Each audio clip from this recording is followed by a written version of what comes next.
Praise the Lord. Ahando magtada sargamalem taibang pal marol ahum mule shembiba ekoi khuding magpu midna uba amasung midna uba fangdaba khuding magpu posak pumna magpu sembiriba lai shembiba mapubu mapal naidana thagat chabaga loinana ngasigi pagi afaba wapaw sibu tabigadoriba ichilinau sing ichechel sing marup sing oja sing ima pabung sing pumna magpu kanbiba mapu Jisu Kristagi sentoiraba minglenda dayanan laisramna yaifa mangol pizeri amasung ikai kumnazari ngasi aina mayamda phongdok chaningliba amasung aigi thamoida faujarakliba sidi Holy Bible pazaba matamda ikoina ningsinggadauba kharadang amasung matau karamna Holy Bible pagadage haibasigi matangda kharadang ai phongdokjarake aigi thamoida faujarakpa kharadang Holy Bible hariba lairik asi ahingba ishorgi chindagi thokhiba adugumlaba wahai singni amasung hariba wahai asi Word of God oiriba ibungo Jisu Krista mahakne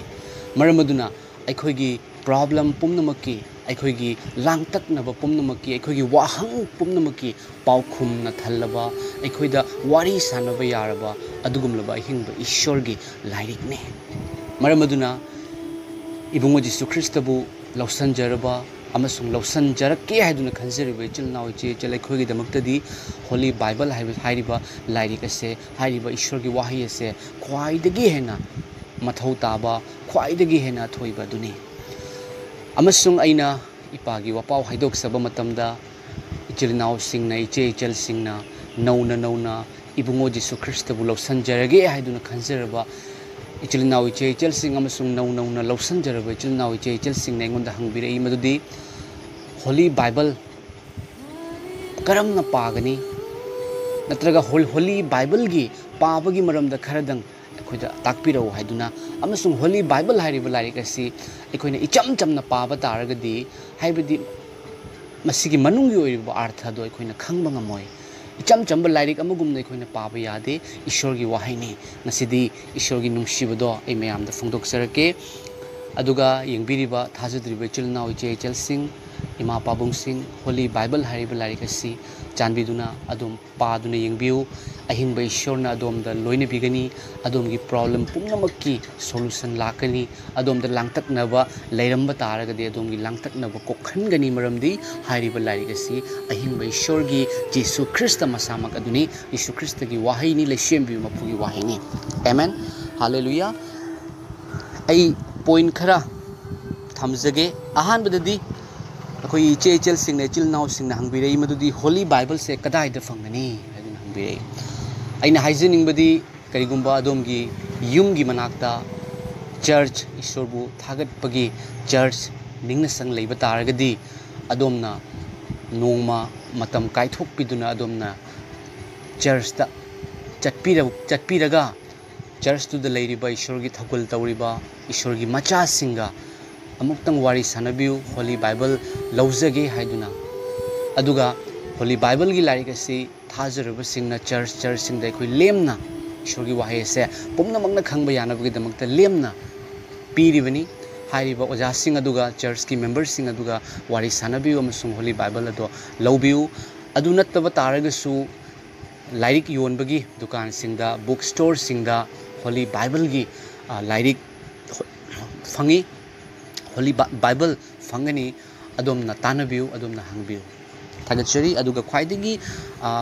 somebody church ta chatlaga adomna Holy Bible se laubiu ahanba point da ina haijening badi Holy Bible hariba lairik asi paba matamda chahi matang haibagi leite chahi matang khaide Holy Bible paba matamda gyan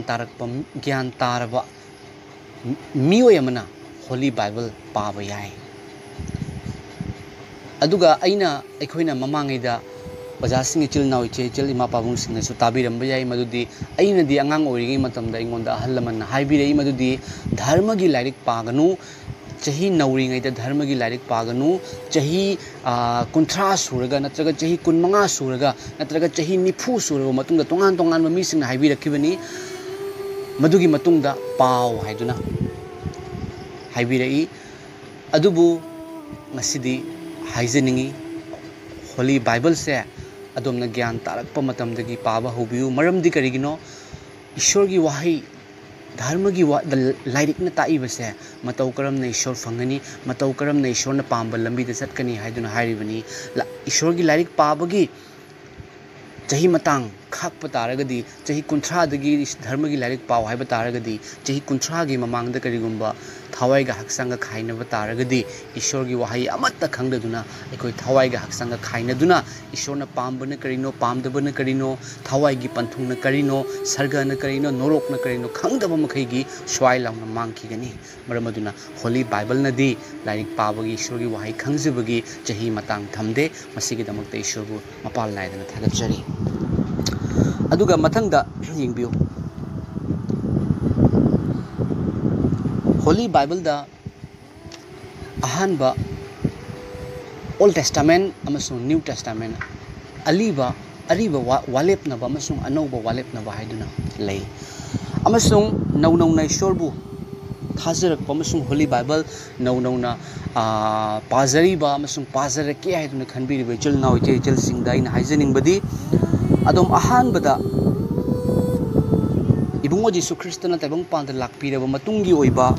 afaba wapaw gi lairik mari Matthew Luke Mark amasung Johan hairiba lairik mari dagi hauna adomna paba hobiu Jesu Kristo gi afaba wapaw Jesu Kristo na loibi kiba Jesu Kristo gi matik mangal Jesu Kristo gi nungsiba wahay mahakki angakpa miracle sing Jesu Kristo na kanbiba lakpa ipagi wahay dagi adomna Holy Bible se paba hobiu adu oiba taragadi adom da ishor gi matik mangal se hena fangani karigumba aikoina aliba walep na badagi hana paba horakpa taragadi ibungo Jesu Kristo gi mamangai da ibungo Jesu Kristo na laktrine gi mamangai gi wari sing ado aikoina tap nau na pakhalakpa matam da aikoi gi kokta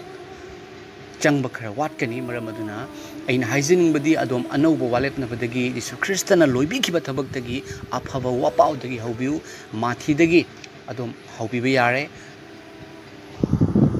anauba keno dagi afaba wapaw gi lairik dagi adom paba hobiu aduga Holy Bible parak paba haibase icham chamba manate Holy Bible aikoina pajaba matamda aikoise leishem biba mapuga aikoi wari sanari bani Holy Bible paba se aikoi leishem biba mapuga wari sanari bani aikoi gi wahang pomnamakki paukhum se Holy Bible da yawe wari sanaba haibagi artha karino aina ngasi chak lame hairakpa matamda aigi imana natraga aigi nupina sak loiraba matamda sak loire sak chararo ibungo natraga su chak chararo haiduna haire aigi wahangi paukhum do hairakpani natraga su aina karigumba ma hangba matamda paukhum pirakpado aigi mobile kadai de lei hairakpa matamda atopa misek aduna nangi mobile di asiga lei nangi mobile di aduga lei hairak pugumna Holy Bible da wahang pumna maki paukhum yawi haibadi wari sanari bani amasung hairiba wari sidi karamba wari no Bible da yauri ba wari asi matau karamna taibang palda hingani ekoi se karigi damak te ishorna sembi rakhibano ekoi gi ima ipabu ekoi na ikai khumna bagi matau karigi taribano ekoi gi thawai gi panthung kadai dano matau karamna ishor gi pamjaba lambi da ekoi hingani ekoi na narakpa matamda matau karam tawraga ekoi gi naba kokani na chingba pomna magase yauri bani maramaduna Holy Bible pajawa haibase leishembi mapuga ekoi ga wari sanabani hallelujah aduga mathangda ina haidok chaninglibasi Holy Bible paba matamda Bible paba matamda ekoina matam amakak khandokpa haibadi langdaba matam nilkhongdaba matam amasung fresh mind haibadi wakhalse ekoigi wakhalse charangna matamda Holy Bible se pagadawani maramdi Bible gi Bible na takpiriba ishor gi wahi ishor na phongdok piriba do ekoi gi kokta ekoi gi thamoi da changba yana bagi damakta ekoi na pagadabani adu natabada ai Bible pai hena di hairaga amana su hek ngangakpa amana su hek law hena hek kaurakpa ekoi gi tongan ba natraga I thabak sakadaba amasu lei haiduna langna पारगदी ईश्वर की वहाई से ईश्वर फोंदोक पीरिबे से अखोइना फजना लौसनबा ngam मरम अदुना कोगी fresh mind दा अमसुंग लांग दबा मतम दा अइना मतम अमख खंदोगा Holi Bible से पागदबनी अदुगा ख्वाइदगी अफबा मतम दी अखोइना तुम हौगलप मतम दा अइसे पुंग तरुकता अयुकी पुंग तरुकता हौगले हाइना खल्ले नत्रगसु पुंग मंगादा हौगले हाइना खल्ले को तुम हौगतपगा यारगदी खितंग ngana पुंखाइ मुक्तंग ममांगदा ngana हौगतप ngamagadi yam fai तुम हौगतपगा होली बाइबल से फ्रेश माइंड दा होली बाइबल से पारगदी अखोगी कोकतसु अखोगी थमोइदसु याम फजना चंगनी असी तुम हौगतपगा पाबा ngamdaba taragasu adomna matam amakhak lepiu amasung adomgi asigi matamda padaba yade haibadi leite adomna ain haijibagi arthadi adomna free oiba matamda yamna ingna chikna adom pabiu haijibani thagachari aduga holy bible paba matamda अखोइना तोंगान अखोइना like पारकपगुमना परा फानबगी दमकता अखोइना ब्रंग ब्रंग ब्रंग ब्रंग ब्रंग ब्रंग पारगा मुखस्थ ओइनबगी दमकता एगी चिंदा लाकनबगी दमकता पाबगुमना होली बाइबल पारोइदोनी अर्थ हंदोक हंदोकतना आई सुम यामना ngasiदी सुम यामना पारे हाइना पागदब नते अखोगी चैप्टर अमखक्तंग ओइरबसु अनि खक्तंग ओइरबसु ईश्वरना ताकपिरिबदु करिनो ईश्वरना फुफुंगदोकनिलिबसि करिनो हाइदुना ईश्वरबु खुरमजरगा ईश्वरदा प्रेयर तौरगा अखोइना पागदौरिबनी सुम यामना पादब यादे हाइना लेते होली बाइबल की ईश्वर की वहाई से पंदुप अमखतंग पद अमखतंग पाब तारगसु अखोइना ज्ञान ताना अर्थ हंदोकतना पाब असे यामना मथौनी अमसुंग असुमना होली बाइबल से पागदौरिबनी अदुगा होली बाइबल पाब मतमदा अखोइना ngamjaba taragadi ekhoi loinena notebook gumba ama ekhoi manakta kolom amaga natraga pencil amaga ekhoi manakta thambiu kaigumba adomna ngambiba taragadi maramdi holy bible se adomna parakpa matamda ishorna adomda phongdok piba ishor gi wahai pandu pada lakani ishorna phongdok piba adomna paba matamda as adom thamo yamna haraujarakpa adom yam nungaijarakpa matang lakani ko अदुगुमा मतंगदा अदोमना notebook diary थंबीबा तारगदी अदोम पंदुप पदागा ईश्वरगी वाहीदुगा अदोम इसनदुना थंबियो ईश्वरगी वाही इसनबा सांगबा तारगसु अदोमगी पंदुपका चैप्टर वर्स अदुगा अदोमगी माथीबु ओइरो Luke John Romans first Corinthians second Corinthians ना चिंगबा लाइक की ममिंग अमसुंग पंदुप पदा चैप्टर वर्स तो इसन थम्बियु अदुब तारगदी अदोमना ईश्वरगी वाहिदो हाइनिंगप मतमदा कनादसु फुदोकिंग मतमदा नत्रगसु काउथोखिबा मतमदसु दक लाउना अदोमगी नोटबुक हांगदोगा अदोमना उबा फंगनी करिगुंबा अदु नतब तारगसु अदोमना अदोमगी होली बाइबल गी ईश्वरना फुंदोक पिरो वाहिगी मखादा अंडरलाइन मखादा कोलमना ओइरगसु काप अखोगी पेंसिलना ओइरगसु मखादा ईश्वरना फुंदोक पिरो वाहिदो अदोम चिंगसिनदुना थंबियो मसिना अदोमदा हेना ईश्वरगी नुंगसिबदो अदोमदा तत्तना लेगनी अदुगा होली बाइबल पाबा मतमदा अखोइना काउरैदोबदी करिगुंबा अखोइना माथीदगी हौरे हाइना खल्लेको माथी पंदुप अमगी पदा अमा अनि अहुम मरी नसिगी नोंमगी अदोमना माथी पंदुप अमगी पदा अनि फावदा पारे अदोम अर्थ हंदोक्तना हयेंग नोंगालबा मतुंगदा पदा अहुमदगी हौना अदोम पाबिउ हाइबदी सीरियल नाइना पाबिउ नसी माथीदगी हयेंग नमु लुकदगी अमुक हांचिक नमु रोमियोदगी चोंग पाबा तारगदी ईश्वरगी मनुंगदा फुमलिबा ईश्वरगी वाहिसिंग अदो अखोइना फजना लौसिनबा ngамoi मरम अदुना अदोम सीरियल नाइना पाबिउ नोंमदा लोइना पादा यादे हाइबा लेते ईश्वरना नंग बाइबल से नोंमदा लोइ पादा यारोय हाइना हाइबिबा नतेको वाहै अमा से इम्पोर्टेंट ने अदोम गि थमोइदा फावबा वाहैदो ख्वाइदगी इम्पोर्टेंट नि मरम अदुना होली बाइबल पाबा मतमदा अदोमना पाइखलकलिबा पाबा हौरकलिबदो सीरियल नाइना अदोम पाबिउ अदुगा अदोमना ngasi aina ngasi aswai phau pakhre adu taragadi hairiba mafam aduda aina pakriba mafam aduda karigumba aina heng nongalaga su khangnabagi karigumba tick mark oiramaga su natraga kaino makha khogi larik ki chena makha thexel laga oiraga su adum thambiramu aduga mathang nongala pawa matamda amuk ngarangi mathang amuk matung tawduna adom loina pabiu adugi matungda adom mathak kenodagi New Testament se karigumba adom na paba loirabo taragadi adom Old Testament dagi muk hauraga mai haurol dagi muk hauraga adom na aparakpa yare karigumba adu nattaba taragasu ngasina New Testament dagi mathi dagi paba haure aduga hayengna Old Testament gi mai haurol dagi muk haure haiduna mananas paba yai adubu adom New Testament gi habidi Jesus Christ gi aphaba wapaw dagi serial line hautaragadi adom da hena fagadra haiduna ina khanjai thagachari aduga karigumba adom na yumda thabak sinbagi maramna mi yamna leibagi maramna natraga su tongan ba adom da khoirang na ba makak phawba taragadi adom na mapanda adom gi office ta natraga adom na karigumba mapanda thoktuna park ta chatuna karigumba adom na Bible paning ba taraga su adom pabiu karisu akai leite adom na nungai gani haina khanbado adugi mawongda adom na free oigadaba mawongda aduga khallaga pabiu yengbiu masga Holy Bible Holy haibadi aseng ba haibani Bible lyric ishor gi lyric sing ishor gi wahai sing ko hairiba lyric ase aseng bani aduga aseng bada amang bana changba ngamde sokpa ngamde hairiba wakal si adom thambiu aseng bada amang mana changba ngamde Holy Bible hairiba lyric se aseng ba mapugi wahai oina taibang prithibhi pumnamakta yanaraba adugumlaba ishorgi matik mangal na thaliba lon pumnamakta handoktuna leiraba adugumlaba ishorgi wahai ni ishorna yabiraba adugumlaba wahai ni maramaduna haiba Holy Bible se adomna sama from the park ta oiro office ta oiro sama from the adomna paningakpa matamda lauthokuna pabiyo aduga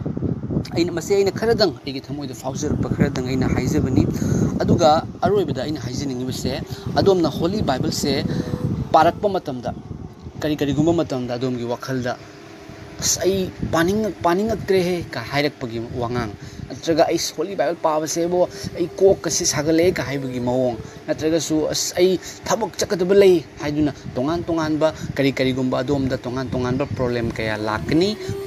lakpa yai amasung adomna Holy Bible pahandanabagi damakta adomna Holy Bible dagi lapthok hanabagi damakta fattabagi thorang lakhiba yai maramdi ahingba ishorga wari sanaba haibase kanana khwaidagi pamde fattabana pamoy ko maramaduna adomna adugumba wakhal lakpa taragadi adom Jesus Christ bu thagachaduna adom Holy Bible se pabiu adom gi thabak chatkadaba chin ya chatkadaba mathau leire aduiba taragadi adom nomagi Bible adom na pungkhai amakak parambado adom minute 10 khaktang oiraga su Bible gi ishor gi wahai amakak paramaga adom prayer tobiu amasung ishor gi Bible lairika ikhoiga lapthoknaba yade Jesus Christ na ikhoigi nungda loina bire amasung ikhoina Bible pazaba matamda thawai asing mana ikhoida ipagi nungsibado ikhoida phangdokhalibani ko maramaduna ikhoina paningaktre haiduna hairakpase adomna hairoi ikhoina hairoi ikhoigi pahandanabagi honarakani bako adubu adomna paba tokpigano adom kari aduga sijo haidokjage adomna karigumba thabak chinbadagi adomse kharani paba ngamhudrine ai Bible pahaudre ishorna saurakadra hainasu khanbiganu ko aina aigi ipagi wapaw pomnamakta haijribaduni thajarabai chulnau che chelima pabung sing ishorna ikhoibu maral theduna leibinate ishorna ikhoise momon minok haibisigi manungda artha yamna leiko momon minok tawraga yengduna leirabani maramdi ikhoigi nungda thajarubagi nungda ibungo Jesus Christ hingba ishorna leirabani Jesus Christ na haibi neikhoi di aigi sangni aigi potha phamni ishorna ikhoise phattaba tawramba phattaba tawba masung papi oiba ikhoibu ishorna sengdok hanbiduna dharma chenbo henbiduna ishorna ikhoigi nungda loina birabani masini aigi thamoida faujarakliba ishorgi nungsiba amasung nauna ishorbu thajarakliba thajarakadoriba chilnaw che chalima pabung singi damakta khanjaduna semjebani madudi matau karamna Holy Bible pagadage amasung Holy Bible paba matamda ikhoina ningsanggadaba singse aina ishorgi nungsibana ibu loina biduna phangdok jahanbiribani masigi damakta thagachari tabiriba pumnamakpu ishorna hena pangbiba oirsanu aroibada ishorda haijaraga ikhoi loisin minasi thagachari pa ishor ipagi thaujal na ngasi athoiba numit amada ipana achumba ipagi nungsiba amasung ipagi macha kaya kaya bu ipana nungsibana ipana lamjing biba lamtak biba amasung ipagi nungsiba wahai khara nasana phungdok pangaman bibagi damak thagachari ipa ishwar ipagi ahingba wahai asibu tabiriba ichil naw ichi ichil ima pabung pomnamak pu ipana sokpi ipa ishwar thajadriba yaram bataraga di mekoibu ipagi achumba do mekoina khangsiba yana ba ipana hotnabiu tabiriba pomnamak ta ipa hojikki matam sida pandemic anabasina fattaba langtaknaba covid-19 asina karigumba soomba ichil naw ichi ichil sing ima pabung sing yawba taraga su ipana anabado ipagi wahai asina ipagi nungsiba asina ipagi holy bible gi minglena lauthokpa wesana aduga changdaba taragadi changba sungchang mangamhanbigano jisu krista gi minglenda thagachari ipagi nungsibane khabi matam chuppada loinabi thagachari jisu krista ipagi minglenda thagachari bani amen.